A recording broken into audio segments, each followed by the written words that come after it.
Hey guys, welcome back to part 3 of our video series of tips, tricks, secrets, and just general fun stuff of the Disneyland Resort.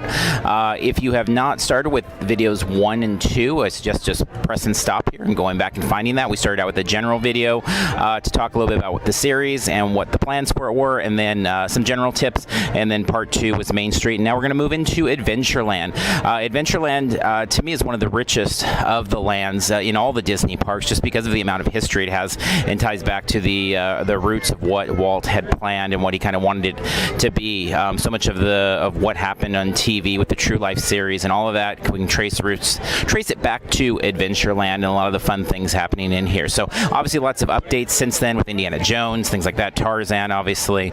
But we're going to take a look around, find some fun things there as suggested in the other videos. Please, as you find things that maybe we don't include on this, just include them in the comments below on our YouTube channel, so it can help everybody out the next time they visit Adventureland. Let's go take a look around. All right, starting our trip around Adventureland, first off with the Tiki room. A major suggestion that is just common sense for some, but for most it seems not to be, is just the Dole Whip line. The line on the exterior gets extremely long. I mean, it's not uncommon for it to be 30, 40 people deep.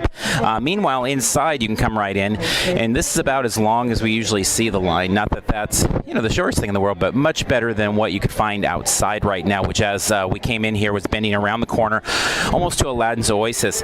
You do not need to be taking in the Tiki room show. You can just walk right into the entrance here, get your Dole Whip, and move right out, and so you can save a ton of time there. The other thing to note over here is just that the Tiki room was originally planned as a restaurant, and so as a dining spot, it's very unique in that it actually has a bathroom that is accessible to guests, and so it's kind of one of the fun things. Even if you don't have to use the restroom, definitely check it out, just because it's one of those cool kind of hidden treasures, if you can call a bathroom that, of Disneyland. Just to reiterate on the line, it's actually shortened since our time in the Tiki room, but even as of now, you can see it stretching down this long in comparison to what we just saw inside there. So always go inside if you're going to get a Dole Whip. That front counter should never be your friend. The other thing I want to hit on just here is Adventureland is one of the most crowded arteries of all of Disneyland. It's not a good way to get around the park at all. In particular, always be aware of when Fantasmic is going on, and when it ends, when it starts. I would say just the whole couple hours around it, especially in the summer when there'll be 2 performances a night, or on weekends even more so.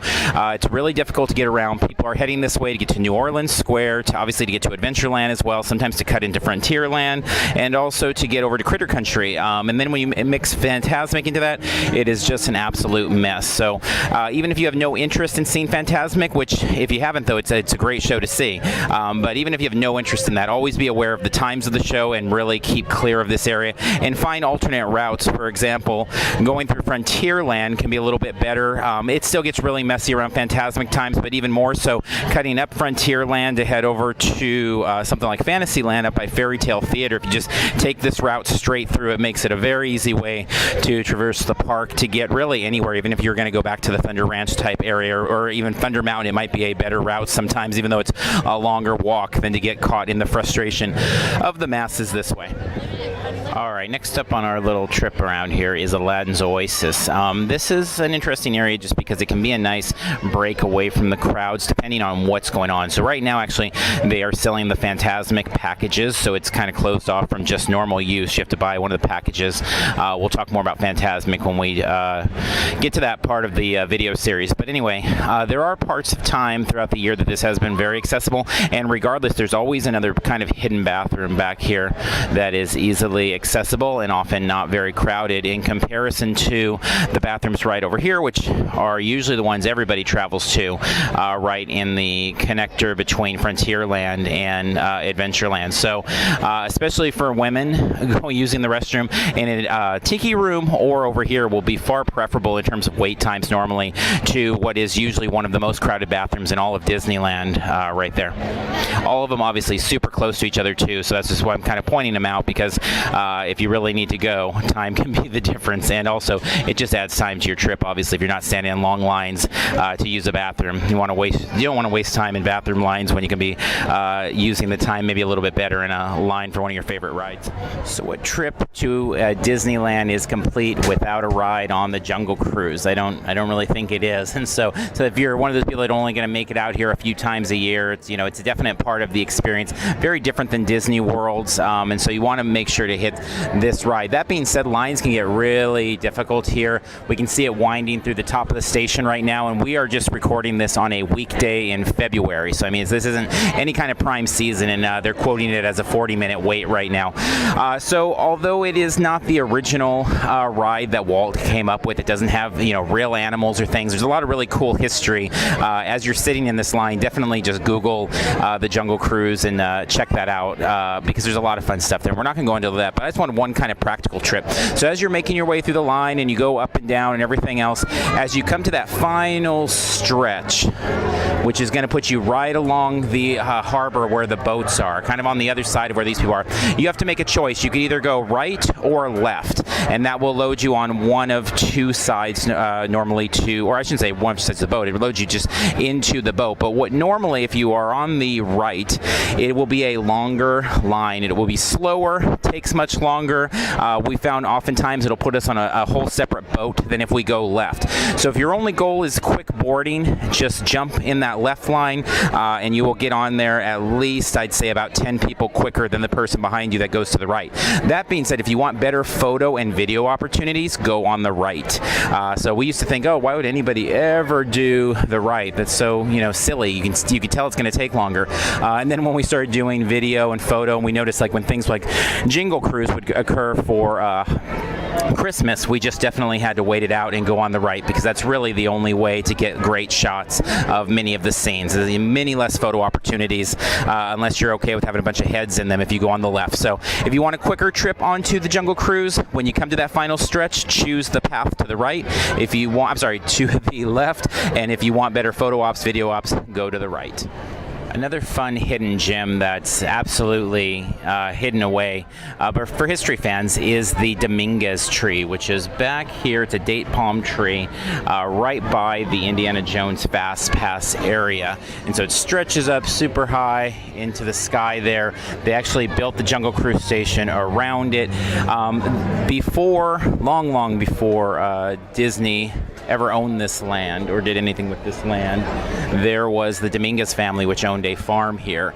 And as a wedding gift in 1896, some of the elder members of the family planted a tree right there, and it still sits there today. And the Imagineers wanted to respect that and keep that as something kind of special. Much later on into the history of the Dominguez family, at least, Walt Disney gave a petrified tree as a gift, kind of a similar gesture to Lillian, which is over by the Mark Twain. We'll take a look at that in a later video. But they're two of the oldest things in the park, really, and so it's just kind of a cool little nod to history, kind of romantic, kind of nostalgic, kind of a cool thing, and all the while no markers, no anything special to kind of let you know it's there. But it's just kind of cool to know, in 1896, nearly 120 years as of this recording, that's such a cool kind of moment in time, and this still stands there today after all these changes that have built up around it. All right, two quick things to wrap up our Adventureland trip here. Number one, just with Indiana Jones and Tarzan, both of them have a ton of Easter eggs. So I'm not going to go through and delineate all of them, but definitely Google those, check them out. Lots of fun stuff there. In particular, some of the Indiana Jones ones are really hard to find because in particular the Eeyore parking lot sign is maybe the most famous and hidden away in there and difficult to find with the speed of the ride. The other thing, though, just wanted to note is with Indiana Jones, make sure to get a fast pass, make sure to use it, and just beware that ride breaks down all the time. I don't think there's any ride in the Disneyland Resort that comes close to as much downtime as it has in any given day. So it is an awesome ride, really, really cool. If you've never been in it, definitely check it out. Don't miss it. It is a must-hit ride.